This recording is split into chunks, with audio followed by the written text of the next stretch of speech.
กำลังใจ สร้างได้ด้วยตัวเราเอง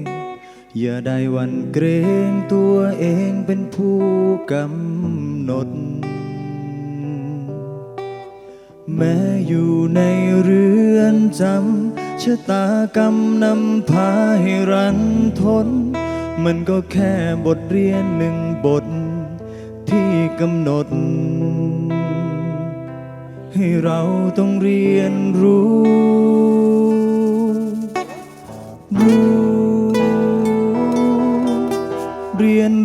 ด้วยตัวของเรา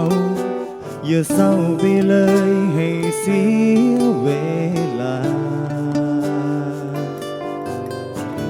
ชีวิตเป็นสิ่งที่มีคุณค่า เริ่มต้นใหม่ได้ทุกเวลา ที่ผ่านมาให้มันผ่านไป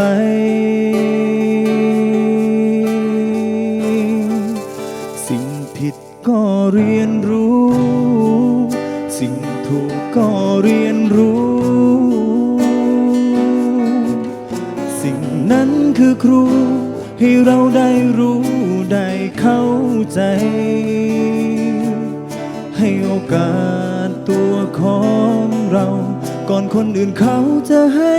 อภัย กำแพง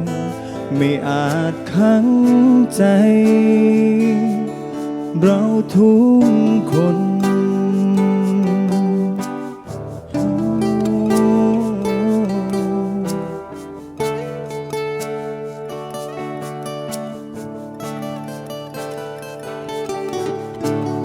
ฝากบทเพล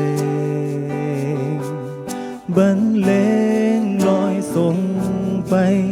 เป็นกำลังใจ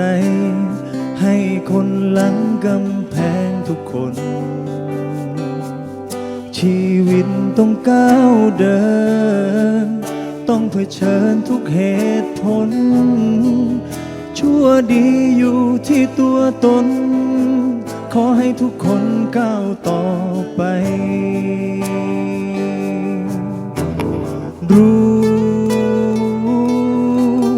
เรียนรู้ด้วยตัวขอ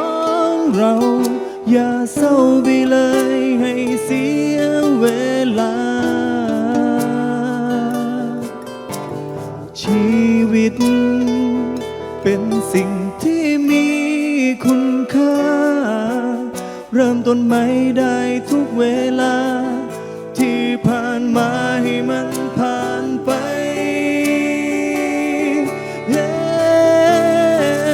สิ่งผิดก็เรียนรู้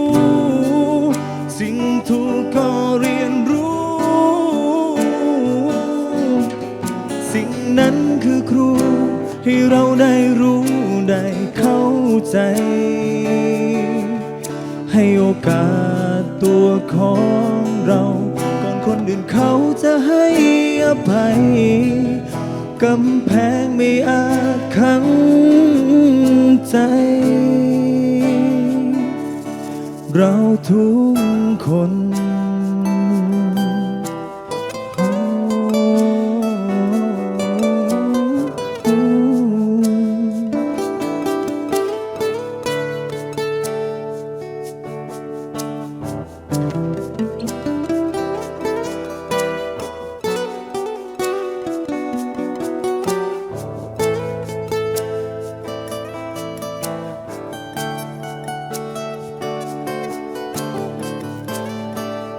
สิ่งผิดก็เรียนรู้ สิ่งถูกก็เรียนรู้ สิ่งนั้นคือครูให้เราได้รู้ได้เข้าใจ ให้โอกาสตัวของเรา ก่อนคนอื่นเขาจะให้อภัย กำแพงไม่อาจขังใจ เราทุกคนฝากบทเพลงบรรเลงลอยส่งไป เป็นกำลังใจ ให้คนหลังกำแพงทุกคน ชีวิตต้องก้าวเดิน ต้องเผชิญทุกเหตุผล ชั่วดีอยู่ที่ตัวตน ขอให้ทุกคนก้าวต่อไป ให้โอกาสตัวของเรา ก่อนคนอื่นเขาจะให้อภัย กำแพงไม่อาจขังใจ